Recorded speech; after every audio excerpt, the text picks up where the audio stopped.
እግዚአብሔርን አምናለሁ አለ ብዬ አምናለሁ። የሚወለድ እግዚአብሔር ግን አላምንም። ታስማይ ራይት ሲኦል መግባት አምኜ ቆይ ይቺ ወገናችን ስሟ መሰረት ነው። ልክ እንደኔ ማለት ነው። ካልተሳሳኩኝ ያው ስሟ መሰረት ነው።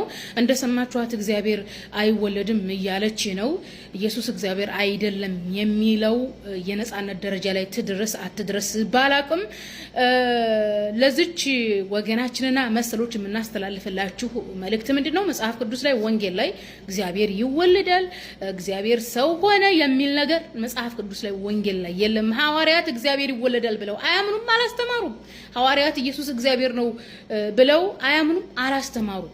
እንደውም ስለ እግዚአብሔር ነጻነት መጽሐፍ ቅዱስ ላይ በግልጽ ነው የተቀመጠው። ብዙ ጊዜ ጥቅሶችን አሳይቻችኋለሁ፣ ዛሬ አላሳያችሁም።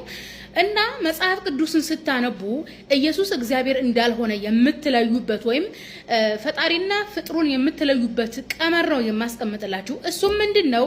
ከአብ ውጭ ማንም አካል እግዚአብሔር ወይም ፈጣሪ ተብሎ አልተጠራም። ኢየሱስም ሆነ ማንም አካል እግዚአብሔር ተብለው አልተጠሩም፣ ፈጣሪ ተብለው አልተጠሩም። እዚህ ጋር ፎከስ አድርጉ። ስለዚህ ስታነቡ በፈጣሪና በፍጡር መካከል ያለው ልዩነት የፈጣሪን ከፍታና የፍጡሩን ለፈጣሪ ያላቸውን አገልጋይነት በደንብ ትረዳላችሁ። መጽሐፍ ቅዱስ ላይ ወንጌል ላይ ኢየሱስ የእግዚአብሔርነት ድርሻ የለውም፣ የፈጣሪነትን ገጽ ባህሪ አልተጫወተም። እግዚአብሔር ብቻውን ቀናተኛ አምላክ ነው። እግዚአብሔር ምንድነው የሚልን? ባሮቼ ሆይ እያለ ይጠራል። ኢየሱስ ደግሞ ወንድሞቼ ሆይ እያለ ይጠራል ማለት ነው። የሥላሴ ዶክትሪን አማኞች ሥላሴ የሚለውን የግሪክ ፍልስፍና ወደ ወንጌል የተደበቀውን እውነት ለማስመሰል አብ፣ ወልድ፣ መንፈስ ቅዱስ ይሉናል። የአብ ስም እግዚአብሔር ነው፣ የወልድ ስም ኢየሱስ ነው፣ መንፈስ ቅዱስ ስም የለውም። ምክንያቱም መንፈስ ቅዱስ የእግዚአብሔር ባህሪ ስለሆነ ባህሪ የአንድ አካል ጋር ያለ እንጂ ብቻውን አካል ተብሎ የሚጠራ አይደለም። ኢየሱስ ደግሞ እግዚአብሔር የሚል ስም የሌለው የማርያም ልጅ ስለሆነ ትጸንሻለሽ፣ ታረግዛሽ፣ ትጸንሻለሽ፣ ስትወልጂ ስሙን ኢየሱስ ትይዋለሽ ስለተባለ የወልድ ስም ኢየሱስ ነው፣ የአብ ስም እግዚአብሔር ነው። ስለዚህ በዚህ ኢየሱስ ፈጣሪ እንዳልሆነ መለየት ትችላላችሁ። ከሥላሴ ነፃ የሚያወጣችሁ ኢየሱስን ፈጣሪ ነው ከሚል የሐሰት አስተምሮ ነፃ የሚያወጣችሁ ቀመር ነው ማለት ነው። አፖስቶሊክ ፋዘር አካል የተባለ አባት ካሏችሁ ስለ ሥላሴ ሊያወራችሁ ማለት ነው።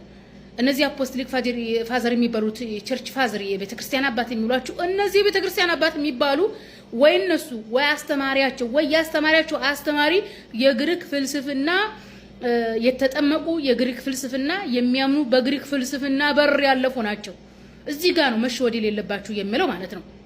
እና ደግሞ በጣም የሚያስቅ ሁኔታ በሥላሴ ታሪክ ማለት ነው የመጀመሪያዎቹ እነዚህ አፖስቶሊክ ፋዘር የሚባሉት የነበረው አመለካከታቸው የሥላሴ ቲንኪንግ አሁን ካለው ጋር በጣም ይለያያል። አሁን ያለውን ሥላሴ ያመጡት እነዚህ አፖስቶሊክ ማነው ቸርች ፋዘር የሚባሉት ከበፊተኞቹ ቸርች ፋዘር በሥላሴ ተመሳሳይ አይደሉም። በሚያስቅ ሁኔታ ለምሳሌ ኦርቶዶክስን ካቶሊክ ይዟት የተገነጠለው ዲዮስቆሮስ ከናትናቲዮስ ጋር አይመሳሰልም አስተሳሰቡ። እናትናቲዮስ ደግሞ ከነ ፖሊካርፕ ምናምን ጋር አይመሳሰልም አመለካከታቸው።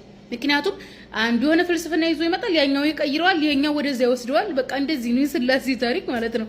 እና ፍጡርና ፈጣሪን ለመለየት መጽሐፍ ቅዱስ ላይ እግዚአብሔር የሚለውን ቀመር ተጠቀሙ። ኢየሱስ እግዚአብሔር አይደለም። ኢየሱስን ማምለክ አቆሙ።